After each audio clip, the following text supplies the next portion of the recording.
They've completely created an off-the-books registry of deeds because they didn't want you and your viewers to know what they were doing.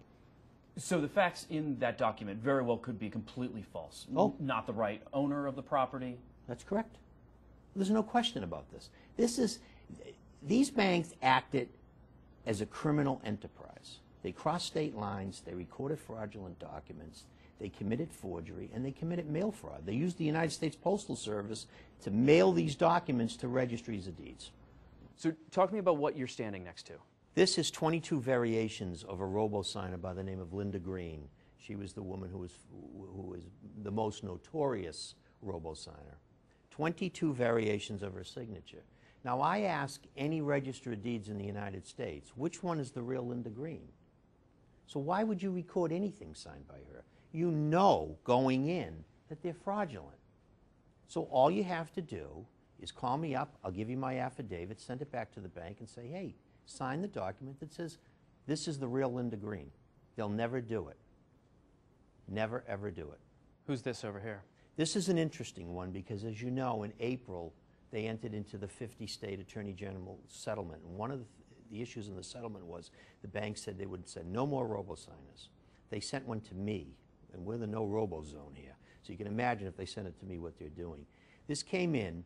Not only was it signed by Brian Bly as Vice President of Citi Financial Mortgage Company, it was notarized by Crystal Moore, also a known robo-signer, but now she's a notary public. And they flip-flop back and forth. Here's 4 examples of Crystal Moore's signature. Which is the real Crystal Moore? There's 6 examples of Brian Bly's signature. Which is the real Brian Bly? Anyone in their right mind would send this document back and say, I'm not recording this. So you think this is a direct violation of the settlement? No question. It hit here June 11th, and I sent it back to them and said to them with my affidavit, I've yet to hear from them. They sent it here. And what's the penalty for violating that settlement? Oh, it's criminal penalties.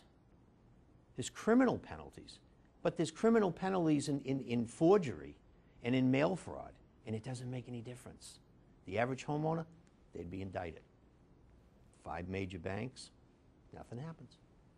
And you have to wonder why.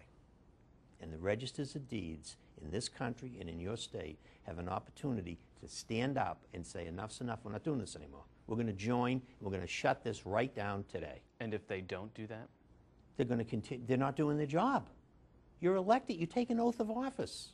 You stand there and say, I'm responsible for these records, the integrity and the accuracy of them. That's my job.